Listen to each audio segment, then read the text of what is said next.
Senhor esteja convosco. Ele está no meio de nós. Proclamação do Evangelho de Jesus Cristo segundo João. Glória a vós, Senhor. Naquele tempo, os judeus discutiam entre si, dizendo: como é que ele pode dar a sua carne a comer? Então Jesus disse: em verdade vos digo, se não comerdes a carne do Filho do Homem e não beberdes o seu sangue, não tereis a vida em vós. Quem come a minha carne e bebe o meu sangue tem a vida eterna, e eu o ressuscitarei no último dia. Porque a minha carne é verdadeira comida, e meu sangue verdadeira bebida. Quem come a minha carne e bebe o meu sangue, permanece em mim e eu nele. Como o Pai que vive me enviou, e eu vivo por causa do Pai, assim o que me come viverá por causa de mim. Este é o pão que desceu do céu. Não é como aquele que vossos pais comeram. Eles morreram. Aquele que come este pão viverá para sempre. Assim falou Jesus, ensinando na sinagoga em Cafarnaum. Palavra da salvação.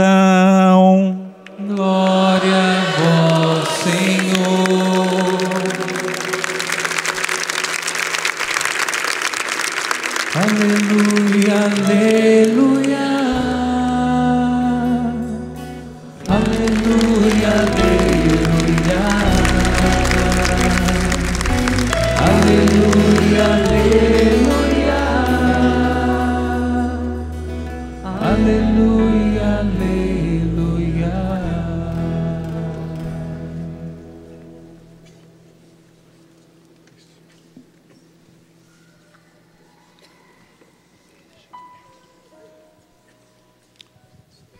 Prezados sacerdotes, diáconos e seminaristas, pela terceira semana consecutiva, estamos celebrando a Páscoa, a ressurreição de Jesus. E a primeira leitura desta missa, tirada do livro dos Atos dos Apóstolos, nos mostra que a conversão e a vocação do apóstolo Paulo foram frutos importantes que a ressurreição de Jesus produziu na história e na vida da igreja. O jovem Paulo, fariseu, viu no cristianismo que estava surgindo uma espécie de heresia que colocava em perigo não só a pureza da fé do povo de Israel, mas a própria existência da religião judaica. Para Paulo, fariseu, o perdão dos nossos pecados é simplesmente uma retribuição que Deus nos dá pelas nossas boas obras. O cristianismo, porém, considera o perdão dos pecados um dom gratuito de Deus. Para Paulo, fariseu, o ser humano é salvador de si mesmo. Para o cristianismo, o ser humano não é salvador de si mesmo. É Deus que em Jesus Cristo oferece gratuitamente o dom da salvação a todas as pessoas. Foram por esses motivos que Paulo viu no cristianismo que estava surgindo uma heresia que ameaçava a própria existência da religião de Israel. E Paulo assumiu o propósito de destruir esta heresia, de destruir a igreja. Como afirma o livro dos Atos, ele respirava ameaças e morte com relação aos cristãos. Invadia a casa dos cristãos e os arrastava para a prisão na sinagoga. A uma certa altura dos acontecimentos, Paulo obteve dos sumos sacerdotes cartas de apresentação para as sinagogas de Damasco, na Síria, para que pudesse levar algemados para Jerusalém todos os seguidores do caminho. Que nome interessante tinha o cristianismo na sua origem. Era chamado de caminho. Ser cristão era percorrer no mundo um novo caminho, o caminho do seguimento de Jesus. Mas quando Paulo estava se aproximando da cidade de Damasco, ele teve uma experiência pascal, o encontro com o Cristo ressuscitado.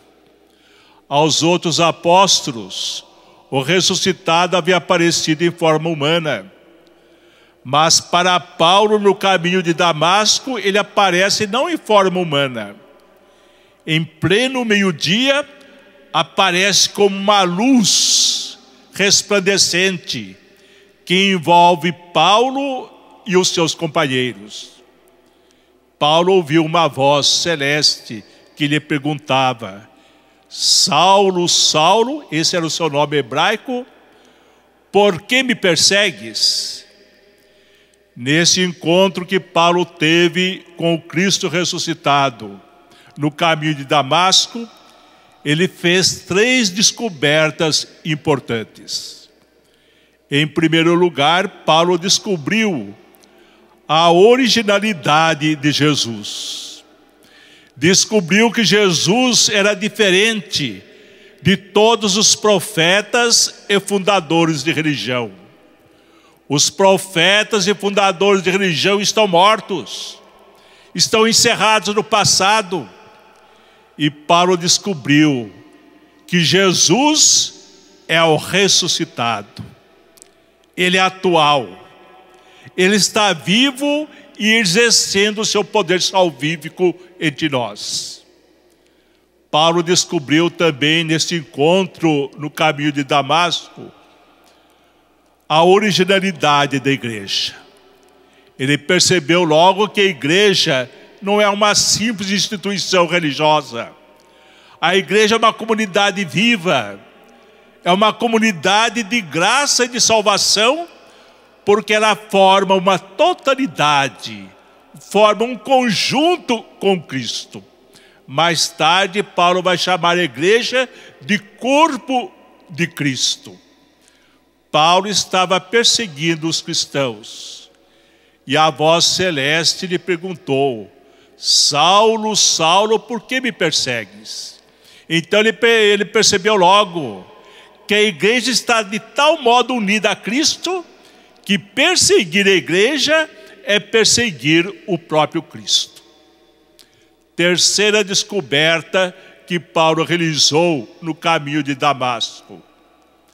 Antes ele só conhecia o antigo Israel ao qual ele pertencia. Israel formado por um só povo, Israel carnal. E agora ele descobriu a existência de um novo Israel, o Israel espiritual, que é a igreja, o Israel não mais particular, mas universal, formado de todos os povos da terra. E Paulo toma uma decisão importante: deixa o antigo Israel ao qual pertencia e entra no novo Israel, no Israel espiritual e universal, que é a igreja. Paulo vai mostrar em suas cartas, prezados irmãos, que a sua conversão não é obra humana, mas obra da graça. Que a sua vocação para ser apóstolo não é obra humana, é obra da graça. O encontro no caminho de Damasco ressuscitado foi ao mesmo tempo conversão e vocação. Deus o chamou para ser apóstolo de Jesus Cristo. Por isso mesmo, nosso querido Papa Bento XVI chamou São Paulo o 13º apóstolo. Também a nossa vocação para sermos cristãos, prezados irmãos, é obra da graça divina, é um chamado de Deus, como foi o chamado que Deus dirigiu a Paulo para tornar-se cristão pelo batismo, para ser apóstolo de Jesus Cristo. Paulo encontrou-se com o ressuscitado no caminho de Damasco. Nós podemos nos encontrar com o ressuscitado em cada Eucaristia que celebramos. E o Evangelho que nós acabamos de ouvir nos mostra a promessa de Cristo de instituir na sua igreja a Eucaristia. E o que causa admiração nessa promessa é, antes de tudo, o realismo. Um realismo que não permite interpretar a Eucaristia de modo simbólico, de modo alegórico. Diz Jesus: a minha carne é verdadeiramente comida. O meu sangue é verdadeiramente bebida. Quem come a minha carne e bebe o meu sangue, permanece em mim e eu nele. Quem come a minha carne e bebe o meu sangue, terá a vida eterna, e eu o ressuscitarei no último dia. São Justino, um grande pensador cristão do 2º século da igreja, afirmou que o corpo alimentado pela Eucaristia está destinado de um modo mais profundo à ressurreição. Quem come a minha carne, eu o ressuscitarei no último dia. Irmãos e irmãs, quando os judeus ouviram esse realismo da promessa da instituição da Eucaristia, eles ficaram escandalizados. Mas os discípulos de Jesus, quando ouviram Jesus afirmar: a minha carne é verdadeira comida, o meu sangue é verdadeira bebida, eles entraram em crise. Muitos discípulos voltaram atrás do Evangelho, não quiseram mais acompanhar Jesus, mas Jesus não voltou atrás nas suas palavras. Ao contrário, voltou-se para os 12 apóstolos, o núcleo fundamental da igreja que ele estava formando, e lhes perguntou: e vocês também não querem ir embora?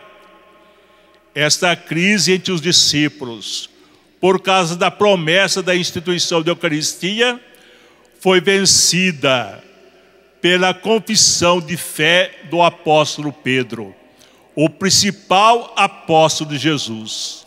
Em nome dos outros apóstolos, ele faz essa confissão de fé: a quem iremos, Senhor? Só tu tens palavras de vida eterna, e nós sabemos e cremos que és o Santo de Deus. Pedro compreendeu muito bem, irmãos e irmãs, que aquela palavra que prometia a instituição da Eucaristia não era simplesmente uma palavra humana, era uma palavra cheia do poder do Espírito Santo. São Mateus inicia o seu evangelho afirmando que Jesus, cuja vida ele vai narrar, é o Emanuel, o Deus conosco. E no final do evangelho, Mateus coloca na boca de Jesus essas palavras: eu estarei convosco todos os dias, até o final dos tempos. A Eucaristia é, sobretudo, o sacramento onde o Cristo permanece conosco todos os dias até o final dos tempos. A Eucaristia é o sacramento do Emanuel, do Deus conosco.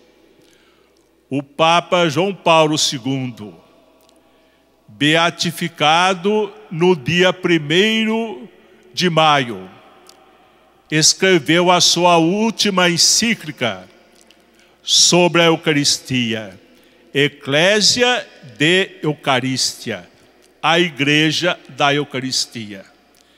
E nesta belíssima e importante encíclica, ele afirma que a Eucaristia é o supremo bem da Igreja.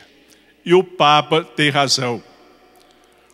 Nos outros sacramentos, nós encontramos os dons do mistério pascal de Cristo, sua morte e ressurreição. Mas na Eucaristia, nós encontramos o próprio autor desses dons. A Eucaristia é o sacramento pascal por excelência. Na Eucaristia se encontra o Filho de Deus, com o mesmo corpo que ele assumiu na encarnação, no ventre de Nossa Senhora. Existe um belíssimo hino à Eucaristia, que a Igreja costuma cantar em latim e em melodia gregoriana.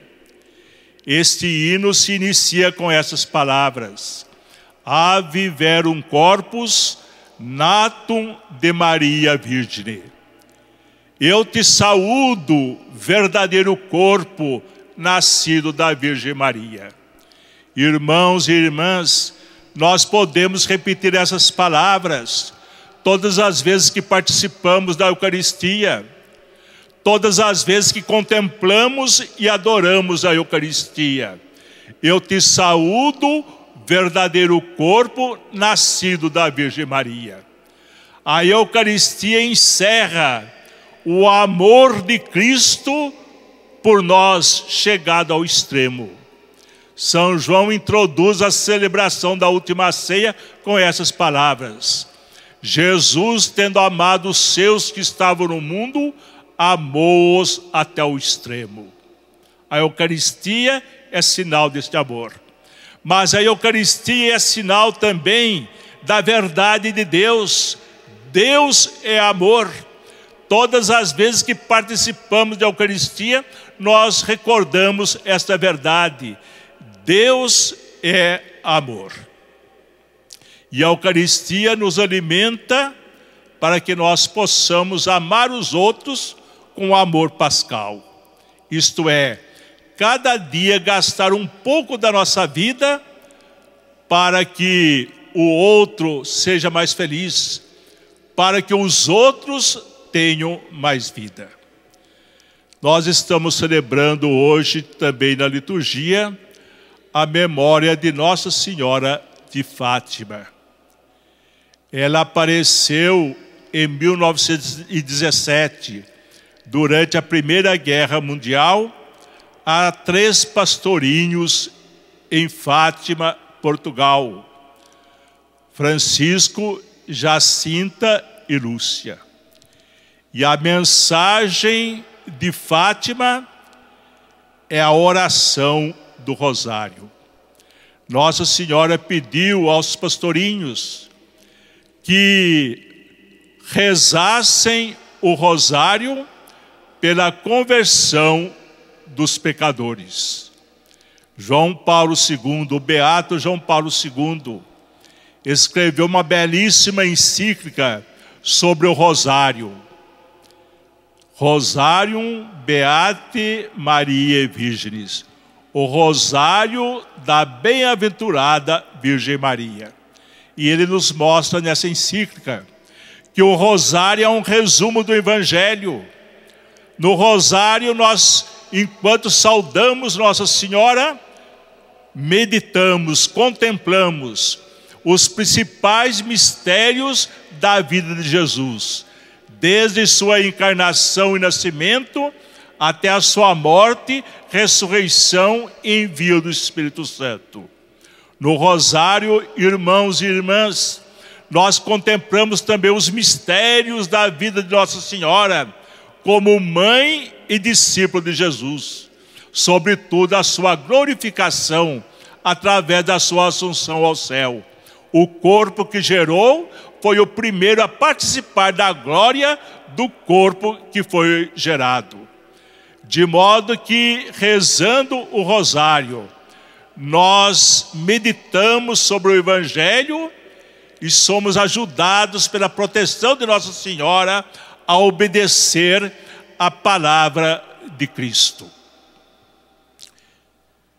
Também nós estamos acolhendo aqui na comunidade da Canção Nova e na Diocese de Lorena a imagem de Nossa Senhora de Nazaré. A devoção a Nossa Senhora de Nazaré tem séculos de existência e até hoje reúne multidões para celebrar a sua festa. Esse título de Nossa Senhora de Nazaré nos recorda algo muito importante. Quando o ser humano, nas suas origens, pecou, Deus não o abandonou no pecado, mas prometeu enviar ao mundo um Redentor. Disse Deus à serpente, que é o símbolo do mistério do mal: porém inimizade entre ti e a mulher, entre a tua descendência e a descendência dela, e a descendência da mulher te esmagará a cabeça. Esmagar a cabeça significa a vitória completa sobre o mal e o pecado. E São Paulo, no capítulo 4 da carta aos Gálatas, nos registra o cumprimento da promessa de Deus de enviar ao mundo um Redentor.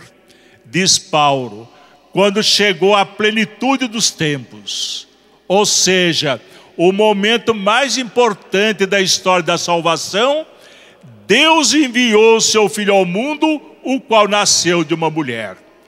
Maria de Nazaré, portanto, irmãos e irmãs, a mulher da plenitude dos tempos, do momento mais importante da história da salvação. É isso que nos recorda o título de Nossa Senhora de Nazaré. E na sua festa existe a procissão do círio. O círio aceso é o símbolo de Cristo, luz do mundo, Salvador. Isso nos mostra que a missão de Nossa Senhora é conduzir todas as pessoas a Cristo, sobretudo os pecadores. Missão de Nossa Senhora é fazer com que a luz de Cristo ilumine a vida de todas as pessoas. Mas essa procissão, ela expressa também solidariedade, fraternidade entre as pessoas. Quando as pessoas são iluminadas por Cristo, como disse há pouco na Catedral de Lorena, então surge a fraternidade, a solidariedade entre nós. Que Nossa Senhora de Nazaré abençoe a comunidade da Canção Nova. Abençoe todos aqueles que vão participar do Congresso Mariano, para que de fato tornem-se mais solidários, sobretudo com os pobres, tornem-se mais irmãos, sobretudo com relação àqueles que sofrem. Amém.